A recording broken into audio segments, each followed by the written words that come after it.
Hey, what's up, everybody? This is Chris, arch-usa.com. I'm with my man Trent of Exclucity up in Canada, but it's really important for us to get directly into this conversation, and we're going to start talking and diving in, and it's not really scripted. You can see all of these notes that I have in the book on this one, and then you come back over here to the second book, and you see all of these notes. The books, they're memoirs. These are memoirs, and they're really, really good books. They're extremely important books for one primary reason, and that's it shows how entrepreneurship is never a straight line.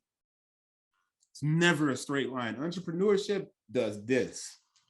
You see how the book just disappeared. It just drops off the face of the earth, and then it shoots back up, and you have these highs and lows. And it takes a specific person to understand what the difficulties are to create it. Now, I'm pretty sure you guys are probably thinking that I was going to say the most important part was the sneaker stuff, right? Because it's how sneakers saved my life. But that's not the most important part. It's what happens to you in life, man. And it's a difficult journey. And if you're going to jump in these waters, and I ain't talking to resale waters and all of this stuff, I'm talking about legitimate businesses.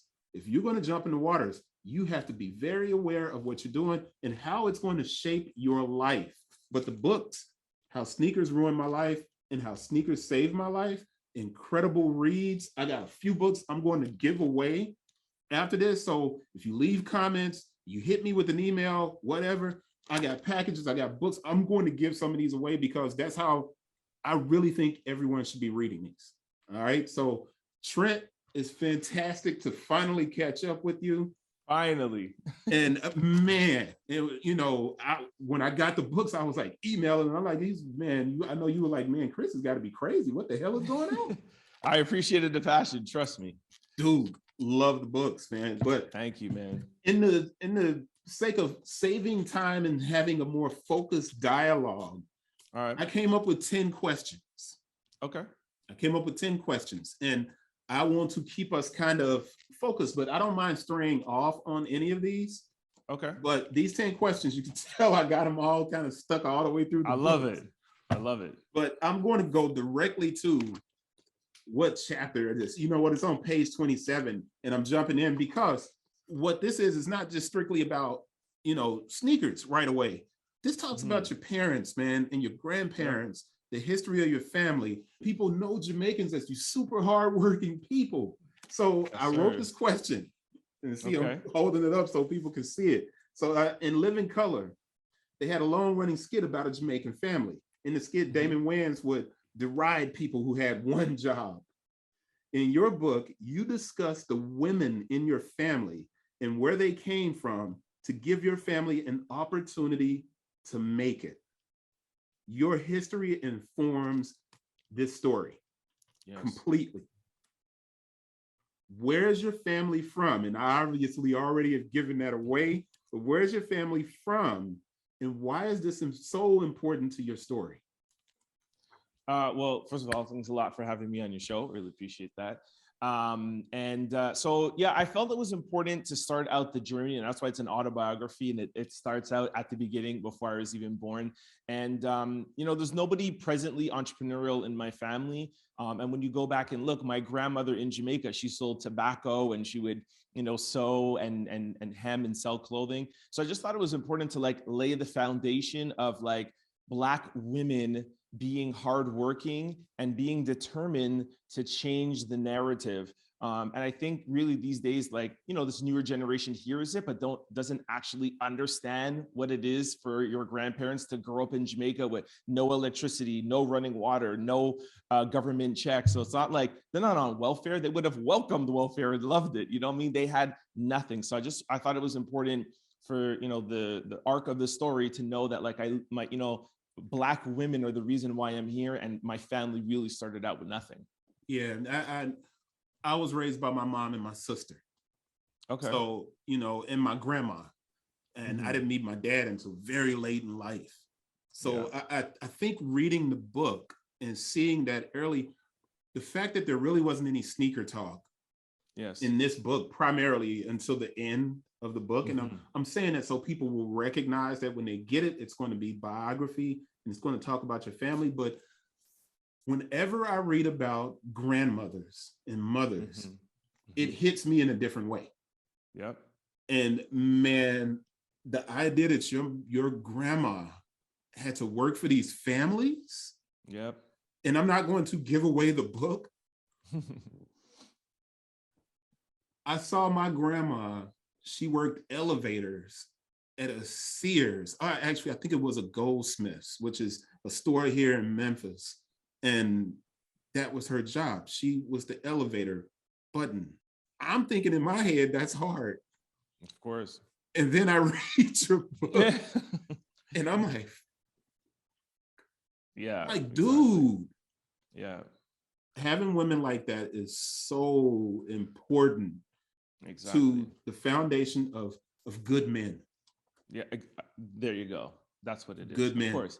And most men have that some sort of connection to some female, right? Whether it be their sister, their mother, or their grandmother. And like you said, you know what, my grandmother had to endure coming up to Canada, working for white families, like sleeping in a closet. Like, we won't give out too much. Don't give away too much of it, man. All right. Yeah. Dude. Yeah. It's, violating her human and civil rights. It's crazy. When you read it, and this is the visual aspect of it, because you're writing exactly when we were in a writing program, the whole thing was, don't write how you talk. You see, I want to talk to you about the way you exactly. Talk. I'm going to talk to you about that. And in my head, I keep saying to myself, this is a script. This is not, and it's not fiction. But in my head, I keep saying, this should be a film. This should be a show, a series. And right now, with sneakers being as hot as they are in popular culture, there needs to be something that's grittier, that tells the reality of it, especially in this time, because we know we're going to get to a point where we're talking about Nike and Adidas and direct to consumer. We're going to get to a point where we're talking about that, but it's the things that happen prior to those moments. Exactly. That's a foundational thing. All right. So question 2, great answer, by the way. So question 2. Thank you. And I have to turn the book sideways because when you're taking notes and you're reading, you're like, yeah. I can't believe it. He wrote this. All right. So before I get into what many would consider the sexy part of the book, which obviously sneaker culture, we're both sneaker guys. Yeah. Before I get into what I consider the sexy part of the book, I want to tell people about how your childhood shaped how you engaged in your business. So this is really a family question too, but this is about your dad, and not the nicest dude. The way I read this, I'm like, dude, I'm kind of glad my dad wasn't around because, man, dads can really do some damage sometimes. And this is my question. How did your father create what, in my opinion, feels like a dual existence for you? Okay.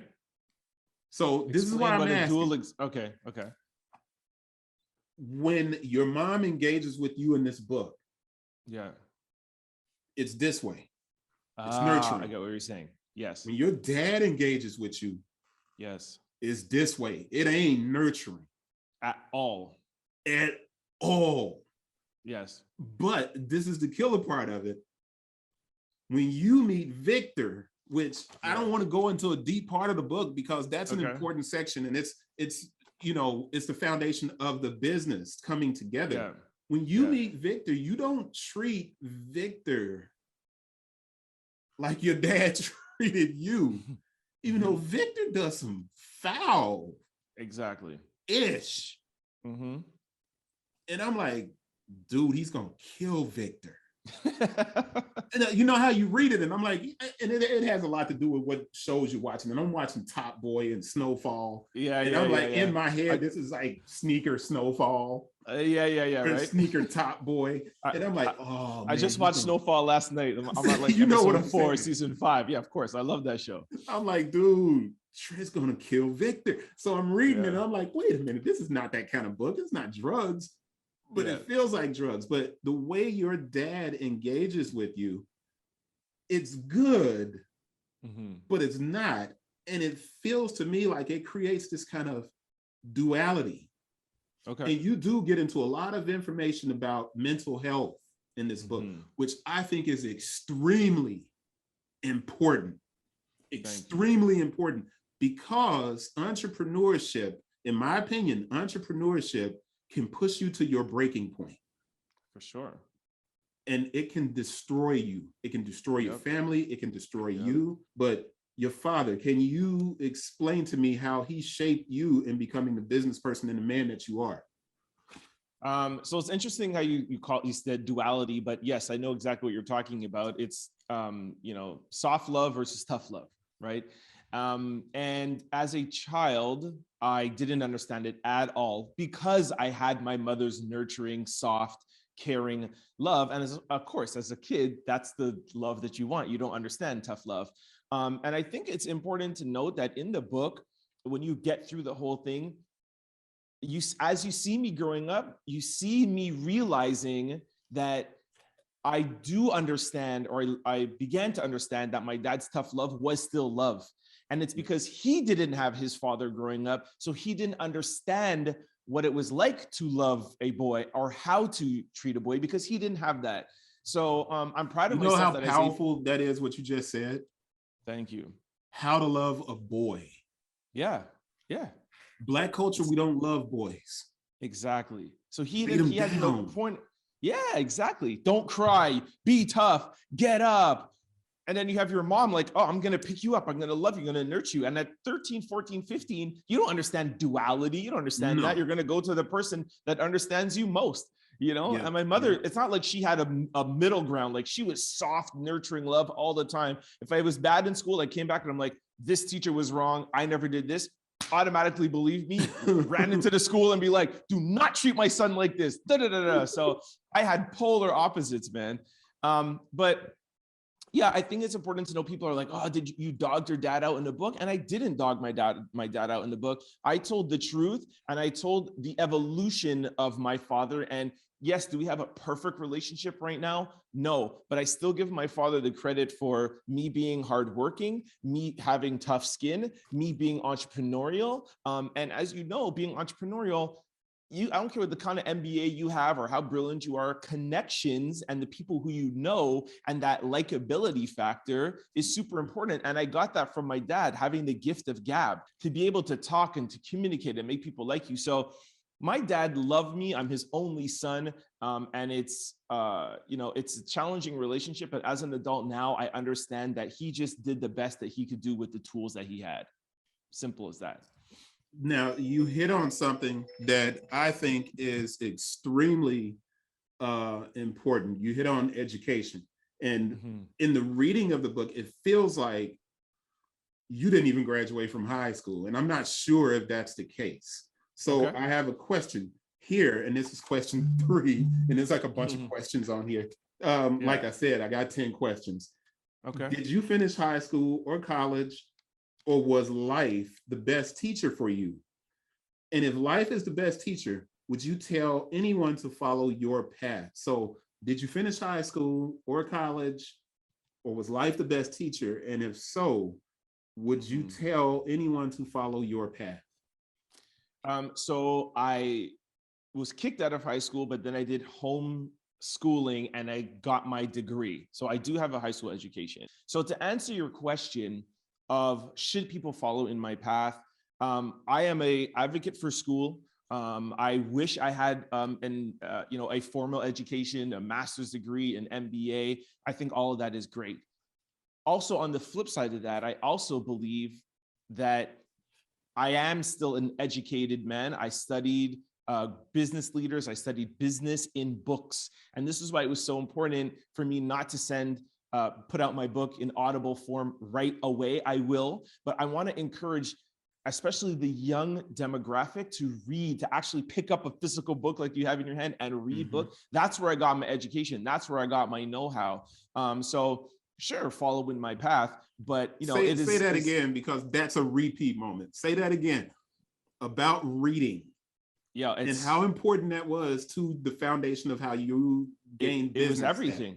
it was everything. I studied business leaders like Howard Schwartz, who started Starbucks. I read like 5 or 6 Starbucks books. I read Ted Turner, who started CNN. I read Barack Obama's books. I read Warren Buffett, Steve Jobs. I studied great business leaders, Robert Kiyosaki, Rich Dad, Poor Dad. So I just, through modeling, I had a lot of downtime. And Audible, it's great. You put it in there and you're working out. There's a difference of reading something, highlighting, making notes on the page, like a textbook. So books to me were a textbook of learning, and that's how I was able to grow my entrepreneurial mind state. It didn't just come with me being like, yo, I'm going to get some Jordans and put them on the shelf. Hey, now you just threw out a lightweight flex. I didn't even ask the question. I got 10 questions in these 2 books. Okay. I didn't even bring up the fact that you modeled. Okay. In the book. Yeah. And I think it's one of those sections where it could be an entire book itself. You moved to South Africa. Yes. To model, to build your portfolio. Yes. To come back and get better jobs here in the States and in Canada. And correct. It's such a powerful, it's the streams of income. What you see a lot of these people, like there are YouTube channels called like Earn Your Leisure, and you have Minority Mindset. And you have all of these YouTube channels that are about finance, business, and launching businesses, which personally, I think if you ran one of those stations, it would be freaking huge. Thank you. Huge. So you should do that. I'm just throwing that out there. All right. But those channels where they talk about different streams of income, in a lot of instances, people are nervous about pursuing something like modeling. Everybody wants to be one because of Instagram. It's changed the whole dynamic of how models get jobs and how people get jobs.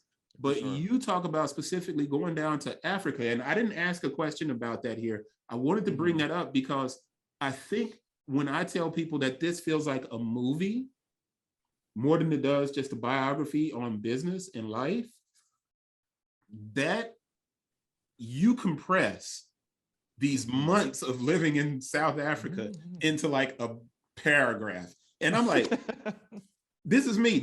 I'm like, I'm in the book. I'm like, yo, he's flying to South Africa. I'm like, oh, wow, this is going to be awesome. He might meet Trevor Noah. Now, at the same time, you're building this business, Exclucity, or you're doing the Master P and you're selling out of the trunk and at the early stages of the book, which once again, I didn't even ask a question, but you're selling out of the trunk to launch this business. And I don't want to jump into that part of it because that's such a really good section of the book. And it's the Master P of, sneakers and t-shirts and do-rags. So I don't want to jump into that. And just like, I don't really want to jump into the modeling thing so much. I want to move into the next question because I want to keep us compressed here in order. But I'm raising those points, man, because there's so much in the book. And that's why I was like, dude, this book should be like this big. Like well, right quickly now, to answer, to tell you why purposely it's not that big is because I know that I'm getting a demographic that are not big readers. Like you said, you're an English professor. If I give you a 700-page book, you're not intimidated by it. Even me, who am a reader, when I get Barack Obama's book at 700 pages, I feel like intimidated by it. So I needed to keep it. I wanted it less than 200 pages. So I had to edit it down to keep it. Which you did the paperback version. You did this one and it reads, it's extremely good. Because it gets into that business aspect of it, but it also gets more into the mental health aspect of it. And that, and you feel like you could read it in a day or two. You feel like you could read it in a day or two, even if you're not a big reader. I read both books. I finished in 3 days. That's crazy. Thank 3 days. I was like, and hold up, this is the worst part. I got the story of Converse here at Chuck's, right? I was reading this. That's crazy. That's the biggest compliment ever. I put this. Wow. That's crazy. I don't need to read this. I've read Swoosh. I've read Just Do It. I don't need to read this all over again because that ain't something I can really, as a matter of fact, I got to show you this because, and this is where I'm going with it before I ask this next question. To be dead honest, you'll see these red marks all the way through the book. It says note. I was reading Phil Knight's book to really show that there's no way a Black person could have launched Nike. The whole intent of me reading this was to do a review explaining white privilege. That's brilliant. That's And Chris. That's what fucking it brilliant. in sneaker terms, because what you always get is people saying, pull yourself up by your bootstraps, right? Of course. You did that. You pulled Exactly. yourself up by your bootstrap. This is like real deal bootstrapping. Yeah. And you I'm could talking relate to hustling it. out the You could trunk. feel, yeah, and you could feel like you could be in my position, or you were in my You position in can some do instance. this. Exactly. This in a million years, unless You you're ain't a doing. white kid with rich parents. And I know it's some white kid reading and looking at this video right now, and he's probably like, dang, bro, you really gonna go off on us like that? I'm not going off on you. I'm simply telling you It's just the that truth. this guy got a loan from his dad. Yeah. He got a passport. He traveled the entire world. He went over to Japan. He got a meeting with these people. And throughout all of this, his dad was making calls to people who own banks. He was getting lines of credit. There was so much nepotism and opportunity granted to him to build what Nike became. Exactly. That Black people, we simply won't have access to that until you have a lot more millionaires producing kids who are business people. Exactly. It'll happen in a couple of generations. You're not coming from that. You're coming from the mud, straight out the mud. That's why I had to start with my grandmother to let you know, to let the reader know that. And that's why I asked those questions first about the family, as opposed to getting into the modeling and the out of the trunk thing, which is super important. But matter of fact, question 4. Let's jump into your serial entrepreneurship. And notice I said serial, and that sounds exactly the way it sounds, because you have serial killers, you have serial entrepreneurs. We start these businesses, we kill these businesses, or we move the businesses into something else. Got you.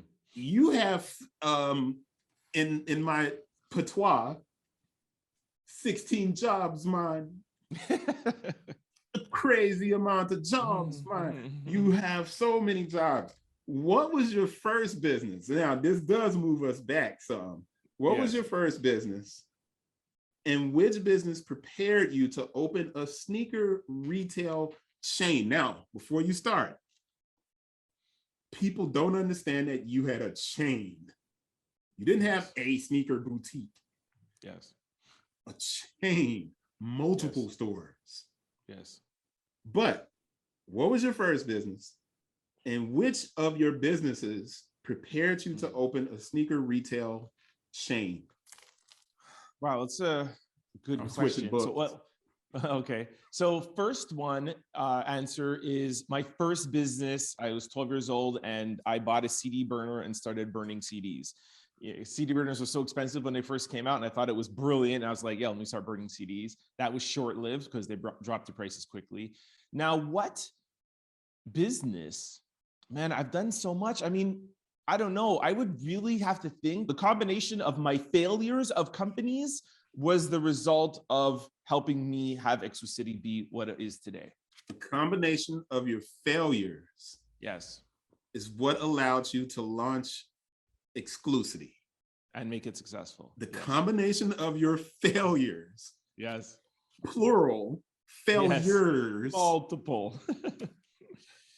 You know, people won't start businesses, man, because they always feel like they're not ready to start a business. Oh, dude. And then they like, I'm preparing. They quit. Yeah, they quit. Exactly. You said failures. I mean, there was a lawn business, right? Wasn't there a lawn service? Cutting grass. A running point for boosters.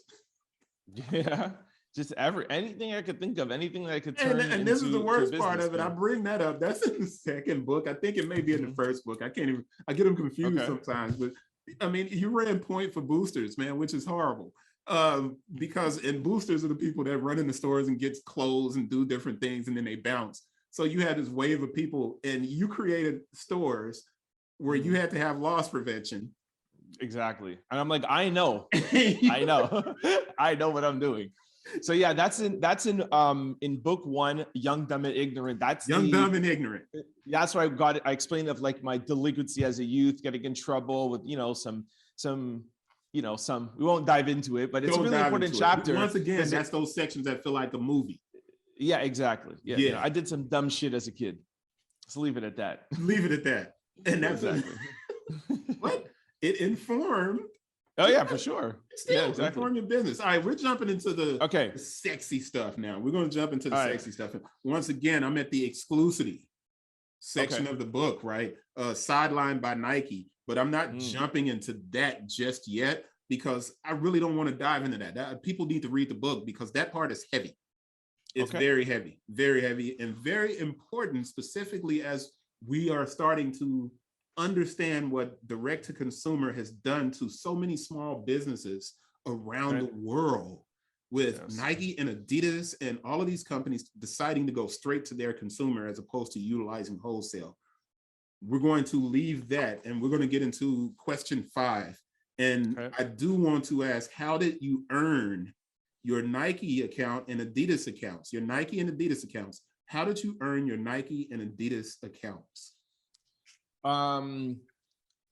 Through like hard work and determination. You don't just send an email to Nike and say, hey, I'm thinking about opening up a store, pick me.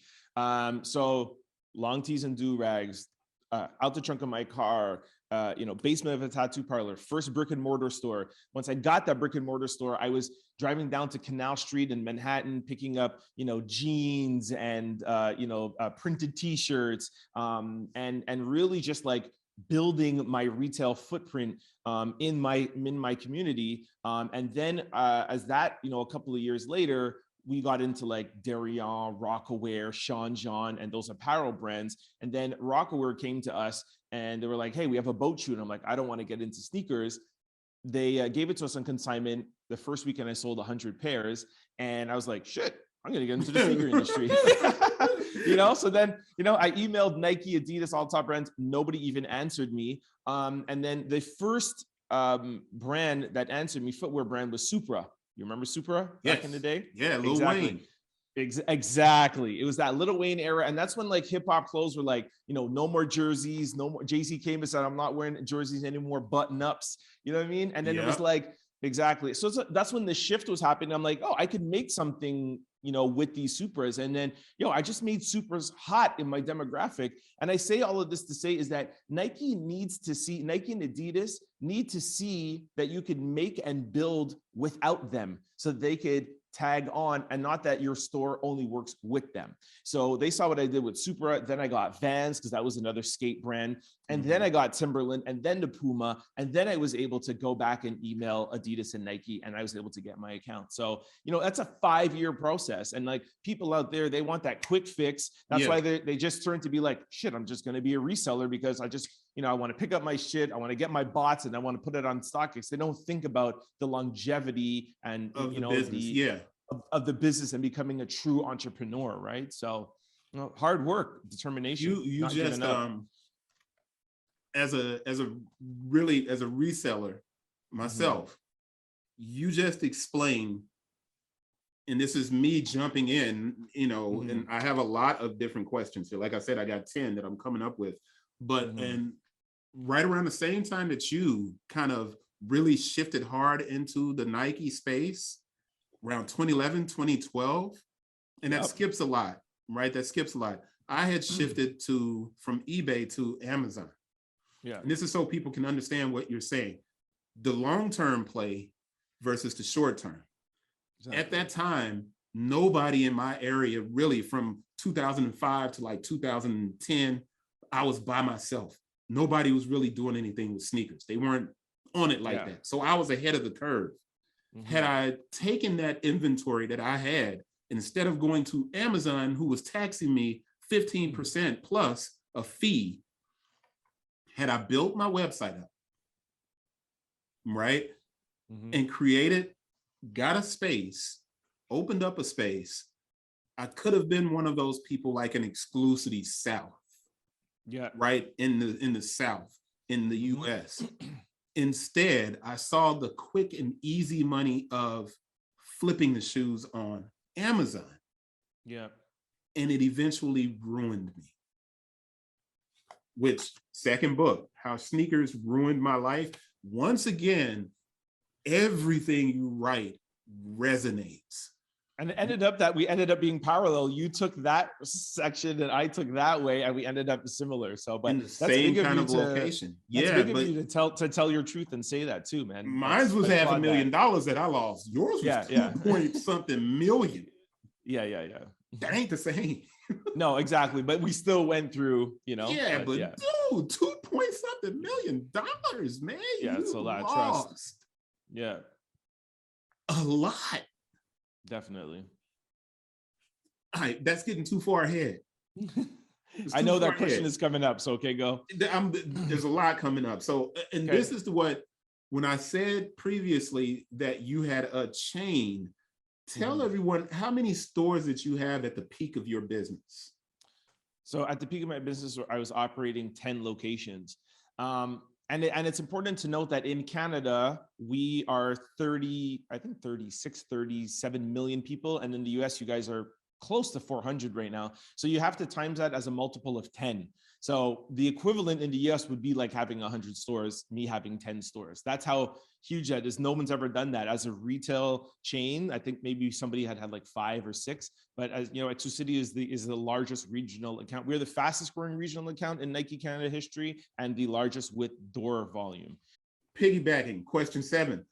Things began to change for you though. You talked about was the fact that you had placed your entire being into the business. Yes. I want to stress the importance of Black men don't talk about when we're hurting. Okay. We don't talk about when we're frustrated. We don't talk about when we're tired. We keep pushing. Yes. You talk about in your book the mental aspects of that pushing. Yes. Always pushing, always moving forward, always going, always going. And this is not even a question that I put in here. I read this and I was afraid for you. I'm grounded in a family, right? My wife is there all the time. She's like, dude, you're on the edge. And even when I was about to lose everything, she was like, I got your back, dude. I got your back. Nice. Go ahead. I got your back. You're not married, bro. Nope. Dating and things like that, there's really no one there to support a single man entrepreneur from a family who's never made the kind of money that you were making. You were a rock star orbiting by yourself. Yeah. How did you not break? And I know I read portions where it was like, yeah, he's going to break down. He's going to break down. How did you bounce and pull yourself back? Which I know at the end of the book, you get into the financial aspect of it, but you don't necessarily talk about being, able to overcome orbiting alone. You don't really talk about it.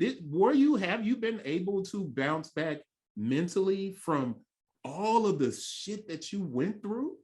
The Trent side of the book, the personal side of the book, ends off with me in my bathroom, lying in my own puke, having alcohol poisoning, and the world shutting down. And I'm saying that night, okay, it's time that I shut down myself before I lose it and before I could potentially even kill myself. So because I didn't have anybody to go back to, I just tried to date and meet new people and to try to forget about what I was going through. And I tried to hide that in alcohol. And what I learned now through therapy is that I was really just self-medicating myself. Instead of going to a doctor and getting help and getting on medication, I self-medicated myself with alcohol and weed and trying to forget. And I will deep dive into that in book 3, but just to let people know so that it doesn't just end off like that, is that I am doing better now. I have gotten myself back into therapy. A bit in the book, I touch about going into therapy and being diagnosed with possible bipolar disorder and, having possible hypomanic episodes. But at that time, when I was going through all of that shit with Adidas and Nike, I couldn't bring myself to a place to look that deep within myself and to go to therapy every week, because it was too much. I got to deal with that, and now I got to deal with my own personal shit. So I left therapy. So during the pandemic, I was able to go back to therapy. I have been fully now diagnosed by 2 different doctors and my family doctor of having bipolar disorder. I am not on medication, but I am not self-medicating myself and getting drunk every night. I am dealing with my issues, thank you, through therapy and through hard work. And, can I say I got myself fully back on track? No. And what I've learned through therapy is that I'll never be 100%. You're not ever fully cured from your mental health. But, what my therapist says is that it's kind of like a dial on an oven. And, it was at 10 during 2018, 19. And you got to work through therapy and bring that dial and keep the mania and the hypomanic episodes down to a 1 or 2. So I'm doing better today. So thank you for asking. Man, that brings me so, that, I'm not crying. I think because you're not young enough, old enough or anything to be my son, but you read a book like this and I see so much of myself in you. And I think when people read it, it's going to force them into seeing themselves. Exactly. And looking at yourself is terrifying. So scary. Terrifying. And I know this is off of the sneaker stuff, man, but dude, I'm so glad that people don't. I was in resale, but you have to remember I was doing $500,000 to $1 million a year. So when people like us who have kind of reached this high of a life that we never thought we were supposed to have, there's conflict in that. For sure. There's guilt. Yep. There's wanting to do more for people and really not being thoughtful about your business because you want other people to do well. And you give so much of yourself and it drains you. And I'm reading the book and I'm like, and I was afraid. So it's good to hear that you're in a better space. Thank you, bro. Very important, and extremely important for people who are considering the journey into entrepreneurship. Everybody loves the Gary V's and all these people that are throwing these slogans around and all of this other stuff, and they don't get into the darkness. Exactly. They don't get into the darkness. Purpose. Exactly the reason for book 2. Exactly what you just said. And I love Gary V, dude. I love him. But the whole go into your garage, sell stuff, sell it on eBay. There's so much more to that, bro. Somebody needs to talk about the stress. Somebody needs to talk about all the things that you just mentioned. And I hope that this book 2 especially is the catalyst to that conversation getting bigger. It's powerful stuff. It's powerful stuff. And like I said, I know we're off of the sneaker talk. Yeah. I don't care. Me neither. All right, cool.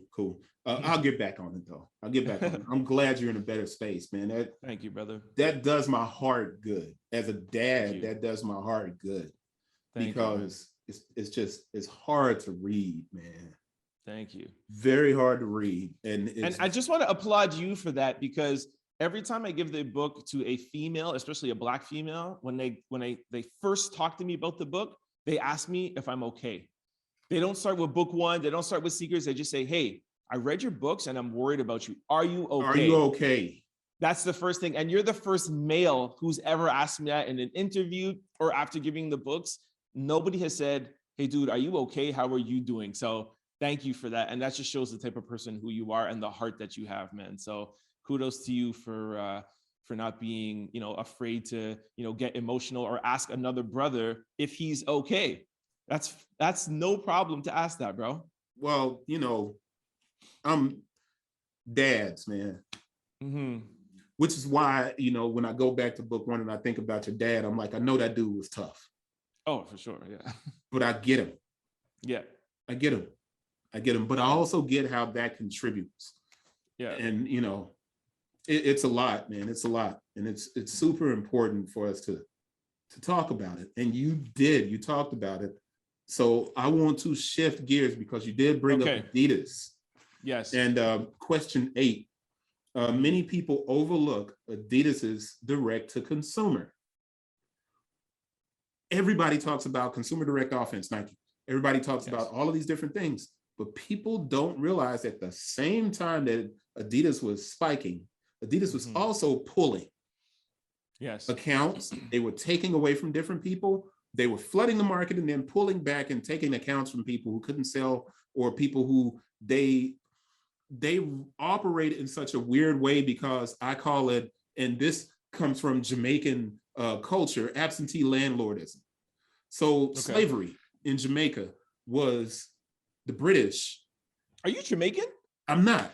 Okay, all right. I was like, this guy knows a lot about Jamaica. We went to, my best friend in graduate school is Jamaican. And he's a doctor now of Caribbean literature. Okay. So me and him have a lot of conversations when we talk about certain things. And you have what was called absentee landlordism. And what people don't realize is that the Jamaicans, they were not treated the same way the slaves in the South were. Okay. Their landowners and owners were in Great Britain. So the culture developed in Jamaica. You have these people that are a lot more resilient than African Americans are. It's a different, you guys come from a different cloth. And that's because the quadroons and maroons, the Jamaicans, you guys, man, y'all fought back. Exactly. My grandmother, or my descendant from my grandmother's side, is from the Maroon tribe. My cousin found out on ancestry.com. Dude, that's crazy, dude. Y'all that is fought nuts. back. That's real. So what you have is a culture that is used to fighting. Yes. So you, with Adidas, and this is the question, many people overlook Adidas as DTC. You experienced firsthand how Adidas began to shift to DTC.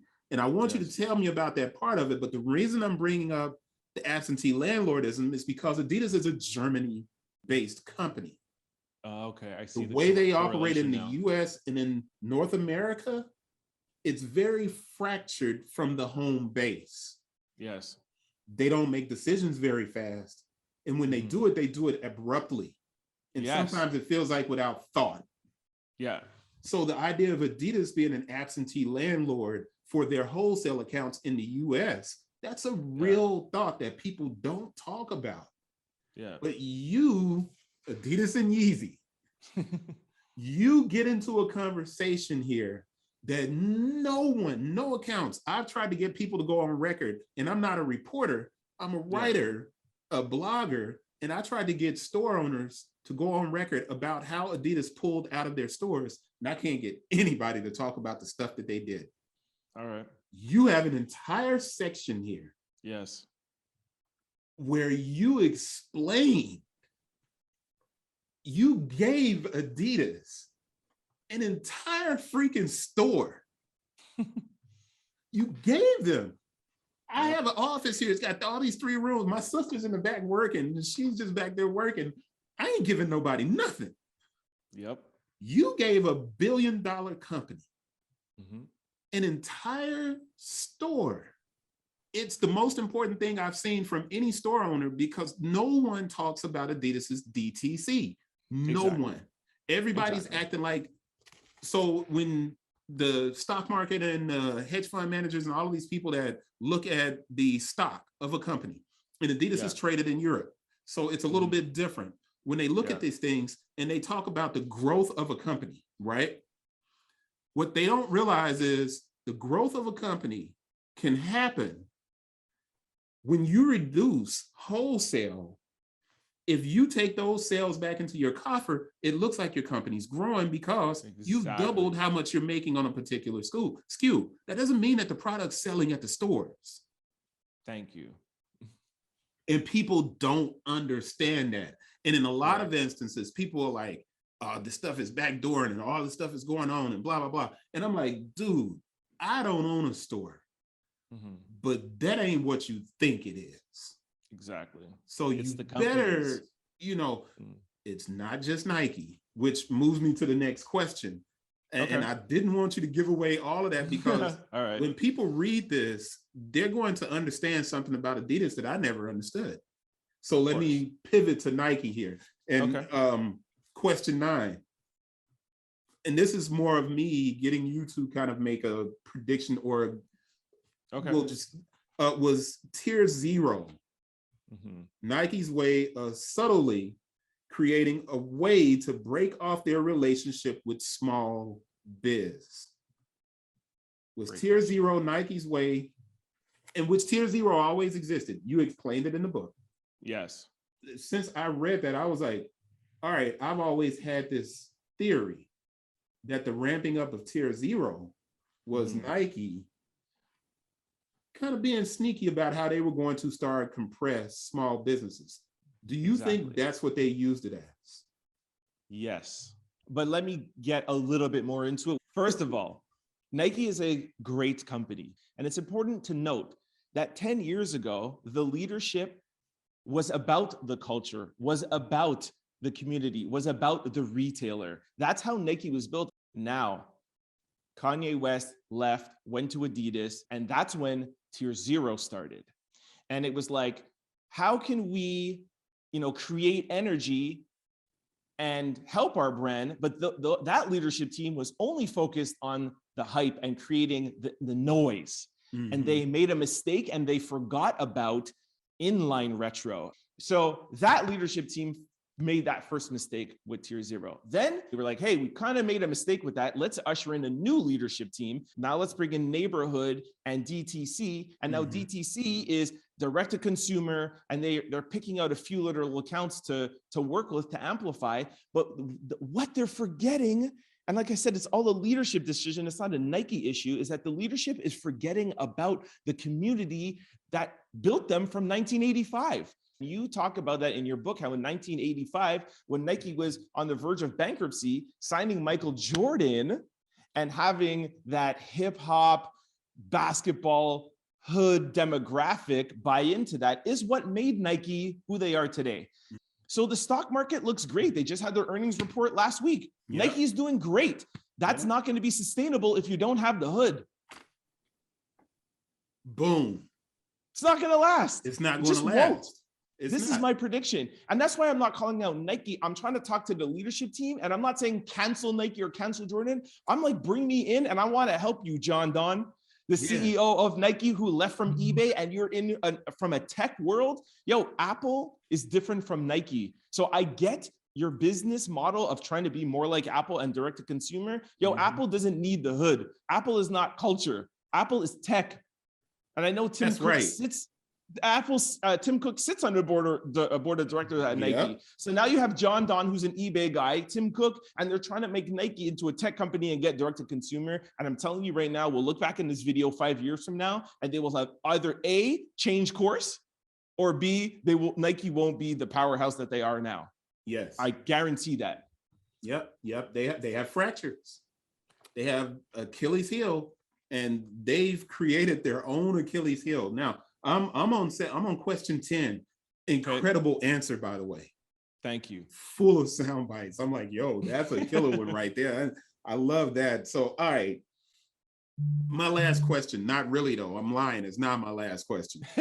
You say sneakers saved and ruined your life, but you also accept responsibility for your actions. Yes. And I'm asking, your problems, none of this was really the fault of sneakers, was it? Correct. None of it was really sneakers. As much as everybody likes to blame Nike, blame Adidas, as an entrepreneur, the problems you encountered, I know personally, the problems you encountered, you said in your book, the whispers. The problems you encountered were because of the whispers you ignored. Correct. How would you respond to those whispers now? Now that you recognize it. Exactly. 2016, at the Nike dinner, when the Canadian leadership told me that they were bringing in Tier Zero, that was the fuck up. That was the miss. That was the whisper. The fact that they were taking me out to dinner to let me know they're starting a Jordan Tier Zero and I won't be included in it, that was the time that I should have stopped all the growth plans. And like you said, it's very important. And I'm so happy that you're ending with that. At the end of the day, like I learned from Barack Obama, the buck stops with me. I make the decisions. I made the decisions to keep on booking with them, to keep on growing. And at that time, I had the business plan, the trajectory. I had just crossed Canada. I mapped out the growth. I had signed on Yonge Street, which is like being in Times Square. You know what it is for a kid coming from nothing where I came from to have an opportunity to open up a sneaker boutique in Times Square? Yonge and Dundas is equivalent to Times Square and Trafalgar Square. There's 3 places like that in the world. And I had the opportunity to do that. And in the US, they don't let sneaker chains go across the country. West Coast, you have their, Villa, DTLR, they're in this section. I was able to go across country. I signed in Vancouver. That means at every end of this country, I was able to have a store. So you put that in my head, an entrepreneurial as I am, and I have the opportunity, bro, that whisper was so silent, I couldn't hear it. And then also too, I'm super confident. So I'm just like, I understand that that's coming. Well, I'm going to beat it. And so what we talked about before is that hip hop mentality, get rich or die trying. You got to go, you got to be resilient, and the last part of it is ego. I don't want to come back and check my own ego and be like, hey bro, maybe you cannot do this. Maybe this is not the right move. It's okay to go back and tell your team, hey guys, I know I promised that we're going to open 25 stores across this country, but my spidey senses are telling me it's not the right time. Nike is ushering in this Tier Zero. It's probably going to, elevate to DTC. They're going to cut you out of a lot of things. And, and I wish I would have seen it, and I didn't. And at the end of the day, as much as I, talk about the leadership at Adidas and talk about the leadership at Nike, I do take some of the blame on me too, because it's my company, it's my brand, and that's exactly what I'm doing today. And I'm taking a hold of my company, and I definitely won't spoil this, but it will be in book 3. And now you'll understand how I was able to make changes within Trent first, check myself first, and now how I deal with Nike and Adidas and how Exclucity will look going forward. And it's exactly because I am taking ownership and I am taking hold of my brand. We're stopping there. But you know what? We're not, because I got one more note. All right. Okay, go. This will be a bonus question. I got a bonus question, which really isn't a bonus question. It's me celebrating that at the end of the book, you have your most profitable year ever. After 14 years. Yes. Now, I'm going to leave it right there because it's right here you guys need to read it, because he doesn't really answer it. And it's supposed to show up in book 3, but we're ending this right now. I gotta thank Trent for actually letting me interview him for both books. I'm glad you took the time away. I know you're busy. I'm glad you took the time to let me interview you. I know that this is supposed to be a book 3. I'm calling this right now. I don't want book 3 to be a book. I want it to be a Netflix series. I'm calling that right now, because where you're going next, I want it, Netflix. That's how we're ending this. Buy the books, man.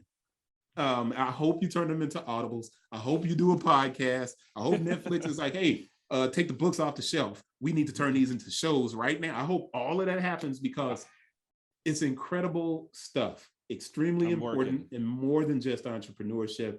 I really have to thank you for your time. And thank you, bro. Dude, I thank you for sharing the story in book form. I really, really want to see these in movie or whatever. You know what I'm saying? I really want to see that. And thank you, brother. Thank you 1,000 times over.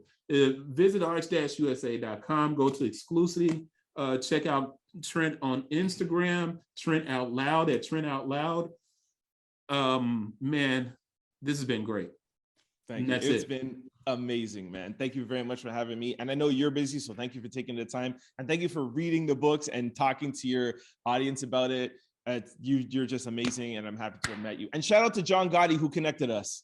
Word, John Gotti. Shout out to John OG Gotti for connecting us. Man, yes, he has been the best mentor. Yeah, from afar. And this is the tragic part. Then we're gonna cut this thing off. He's in Nashville. He's 2.5 hours from me. Oh, really? Okay. Never went up there to meet him. Seriously? Yeah, I'm like, that's crazy. That's stupid. He's a good dude. Good dude. Incredible dude. Incredible writer. Yeah. Smoking. Man, he's amazing, and I'm glad he connected us, man. And that's the way sneaker culture used to be. Thank you. That's the way it used to be. That's it. And 10 years ago. and And that's how leadership used to be. Yeah, well, that's how it used to be. And that's what Nike doesn't realize. Yes. We are aging up. That doesn't mean that we don't want to be dope. No, exactly. And Nike's forgetting about us. Yeah. Their adidas has always kind of never gotten it right. No, never. But they had it right for a minute. And instead of coming to the culture, exactly, they went to the influencers and TikTokers and and I'm like, all right, that's cool. I said, but you're forgetting us. Exactly. You can't forget. Culture matters. Thank you. And that's it. I'm going to cut this off. Thank you, Trent. Thank you, everybody. Check out the books. They're going to be in the description and the link in the description. Make sure you go and hit the link. Go and get the books. Enjoy them, because I'm calling it now Netflix or HBO Max, because there's some salacious stuff in this joint too, yo. Sure, man. Whoever wants to cut the biggest check. Thanks, Trent. Thank you, brother.